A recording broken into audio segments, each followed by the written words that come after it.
Thiruvananthapuram Pettah പള്ളിമുക്കിലെ bus സ്റ്റോപ്പിനെ കുറിച്ചുള്ള വാർത്തയാണ്. മേൽക്കൂരയും ഇരിപ്പിടവും ഇല്ലാതായതോടെ bus സ്റ്റോപ്പിലെത്തുന്ന യാത്രക്കാർ വലിയ പ്രതിസന്ധിയാണ് ഇപ്പോൾ നേരിടുന്നത്. അധികൃതരോട് പരാതി പറഞ്ഞിട്ടും ഒരു നടപടിയും ഇല്ല എന്നാണ് യാത്രക്കാർ പറയുന്നത്.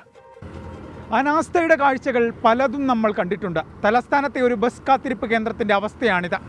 ചാക്ക, വേളി, ശംഖുമുഖം, കഴക്കൂട്ടം തുടങ്ങിയ സ്ഥലങ്ങളിലേക്ക് യാത്ര ചെയ്യേണ്ടവർ ആശ്രയിക്കുന്ന പ്രധാന കാത്തിരിപ്പ് കേന്ദ്രമാണ് പള്ളിമുക്ക് നഴ്സിംഗ് ഹോമിന് മുന്നിലെ ബസ് സ്റ്റോപ്പ്. ഇവിടെ വന്നാൽ കാണാനാകുക 4 ഇരിപ്പിട കുറ്റികളും ചുറ്റിലും നിർത്തിയിരിക്കുന്ന ഇരുമ്പ് തൂണുകളും മാത്രമാണ്. നമ്മൾ ഈ പറഞ്ഞാണെങ്കിൽ ചിലപ്പോൾ മഴ സമയമായാലും നല്ല വെയിൽ സമയമായാലും വരുമ്പോൾ ഇത്തിരി ഒന്ന് കയറി ഇരിക്കാനായാലും വൈകുന്നേരം സന്ധ്യ കഴിഞ്ഞാൽ ഒരു വെട്ടവും ഇല്ല.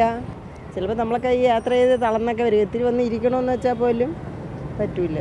മേൽക്കൂര തകർന്നിട്ട് മാസങ്ങളായി. മഴയും വെയിലും കൊണ്ട് ബസ് കാത്തു നിൽക്കുകയല്ലാതെ യാത്രക്കാർക്ക് മുന്നിൽ മറ്റു വഴികളില്ല. ഉണ്ടാക്കിയിരുന്ന 25 ലക്ഷം രൂപ ഏതാണ്ട് അത് അതിനവിടെ കൊണ്ടുവന്ന ഒരു പേപ്പർ പൊട്ടിച്ച്. പക്ഷേ 2 പേര് വന്നിരുന്ന ഉടനെ അതിൻ്റെ ആ സീറ്റെല്ലാം കൂടെ പൊട്ടിപ്പോയി. ഇങ്ങനെയൊക്കെ ഇവരൊക്കെ ഉണ്ടാക്കി 25 ലക്ഷം രൂപ കൊണ്ട് ഒരു ചെറിയ വീട് വെക്കരുത്. ഇരിപ്പിടമില്ലാത്തതിനാൽ പ്രായമായവർക്കും രോഗികൾക്കും നിൽക്കുകയല്ലാതെ മറ്റു വഴിയുമില്ല. മുൻ മന്ത്രി VS ശിവകുമാറിന്റെ പ്രാദേശിക ഫണ്ട് ഉപയോഗിച്ചാണ് ബസ് സ്റ്റോപ്പ് നിർമ്മിച്ചിരിക്കുന്നത്. ബസ് സ്റ്റോപ്പ് നവീകരണത്തിന് പണം അനുവദിക്കാറില്ലെന്നും ആവശ്യമെങ്കിൽ പുതുക്കിപ്പണിയാം എന്നുമാണ് നഗരസഭയുടെ നിലപാട്. സ്കൂൾ വിദ്യാർത്ഥികൾ ഉൾപ്പെടെ നിരവധി പേർ ഉപയോഗിക്കുന്ന ഒരു കാത്തിരിപ്പ് കേന്ദ്രമാണിത്. 4 ആളുകൾക്ക് ഉപയോഗിക്കാൻ പാകത്തിൽ ഇതിനെ നിലനിർത്തേണ്ടത് അധികൃതരുടെ ഉത്തരവാദിത്തമാണ്. കാത്തിരിപ്പ് കേന്ദ്രത്തിന് വേണ്ടിയുള്ള കാത്തിരിപ്പ് എത്ര നാൾ നീളുമെന്നതാണ് ജനങ്ങളുടെ ചോദ്യം. വിജയശങ്കർ, 24, തിരുവനന്തപുരം. പൊതുജനം കഴുതയല്ല സാർ. നല്ല ചൂടുള്ള സമയമാണ്. ഇങ്ങനെ ബസ് സ്റ്റോപ്പിൽ ജനങ്ങളെ പുരിവെയിലത്ത് നിർത്തുന്നത് വലിയ ക്രൂരതയാണ്. അടിയന്തര ഇടപെടൽ ഇക്കാര്യത്തിൽ ഉണ്ടാകുമെന്ന് പ്രതീക്ഷിക്കാം. പൊതുജനങ്ങളുടെ പ്രതികരണത്തിലേക്ക്.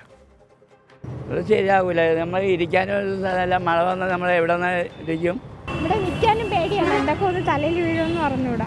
മൊത്തത്തിൽ എന്ന് പറഞ്ഞാൽ ഇവിടെ മഴ പെയ്യുമ്പോഴത്തേനും ഇങ്ങനെ ഒന്നടിക്കുന്നത്. ഇതിനകത്ത് ഇരിക്കാൻ മഴയത്ത് മഴ വന്നാലും വെയിൽ വന്നാലും പ്രത്യേകിച്ച് സ്ത്രീകൾക്കും കുഞ്ഞുങ്ങൾക്കും ഇത് വളരെ ബുദ്ധിമുട്ട് തന്നെയാണ്. അടിയന്തരമായിട്ട് നന്നാക്കുന്നതായിരിക്കും നല്ലത്. ഇവിടെ ഒരുപാട് നാളായിട്ട് ഉപയോഗശൂന്യമായിട്ട് കിടക്കുകയാണ്. ഒരു 10 പേർക്ക് വന്ന് ഇരിക്കാനുള്ള സ്ഥലമാണത്. ഇതെല്ലാം പൊളിച്ചു വാരിയാണ് ഇട്ടേക്കുന്നത്. അത് വളരെ മോശം ഏതായാലുമാണ്. അത് ശരിയാകൂല. നമ്മൾ ഇരിക്കാനും സ്ഥലമല്ല. മഴ വന്നാൽ നമ്മൾ എവിടെ നിന്ന് ഇരിക്കും? അപ്പോൾ അങ്ങനെ ഒട്ടേറെ പ്രതികരണങ്ങൾ പ്രേക്ഷകരുടേതായിട്ട് വരുന്നുണ്ട്. 2 ജനകീയ വിഷയങ്ങൾ പ്രേക്ഷകർ ചൂണ്ടിക്കാണിക്കുന്നുണ്ട്. റഹീം പറയുന്നത്, കടങ്ങോട് പഞ്ചായത്ത് 11-ാം വാർഡ് പരിസരത്ത് കുടിവെള്ളം മുടങ്ങിയിട്ട് ഇന്നേക്ക് 6 മാസം കഴിഞ്ഞു. ആ പ്രദേശവാസികൾക്ക് പഞ്ചായത്ത് ഒരു കുടം വെള്ളം പോലും ഇതുവരെ എത്തിച്ചു കൊടുക്കുന്നില്ല എന്നൊരു കാര്യം ചൂണ്ടിക്കാണിക്കുന്നു. കടങ്ങോട് പഞ്ചായത്തിലാണ് ഇതെന്നാണ് അദ്ദേഹം പറയുന്നത്. റീന സതീഷ് ഒരു കാര്യം ചൂണ്ടിക്കാണിക്കുന്നുണ്ട്. പിണറായി സർക്കാരിന്റെ മിക്കവാറും വികസന പദ്ധതികൾ പാതി വഴിയിലാണ്. സ്മാർട്ട് സ്കൂൾ എന്ന് പറഞ്ഞ് പെരളശ്ശേരി AKG HSS സ്കൂൾ പണി തുടങ്ങിയിട്ട് ഇതുവരെയും ആ പണി തീർത്തിട്ടില്ല. അങ്ങനെ ഒട്ടേറെ പദ്ധതികൾ പാതി വഴിയിൽ മുടങ്ങിക്കിടക്കുന്നു എന്നാണ് നമ്മളിപ്പോൾ ഈ ബസ് സ്റ്റോപ്പുമായി ബന്ധപ്പെട്ട വാർത്ത നൽകിയപ്പോൾ ഇപ്പോൾ ഒരു പ്രേക്ഷക ചൂണ്ടിക്കാണിച്ചിരിക്കുന്നത്. ലോകത്തെവിടെയായാലും ഏത് സമയത്തും 24 വാർത്തകളും ഓഗ്മെന്റഡ് റിയാലിറ്റി പാക്കേജുകളും എക്സ്പ്ലെയിനറുകളും വിശദമായി കാണാൻ ഞങ്ങളുടെ YouTube ചാനൽ നിങ്ങൾക്ക് സബ്സ്ക്രൈബ് ചെയ്യാം.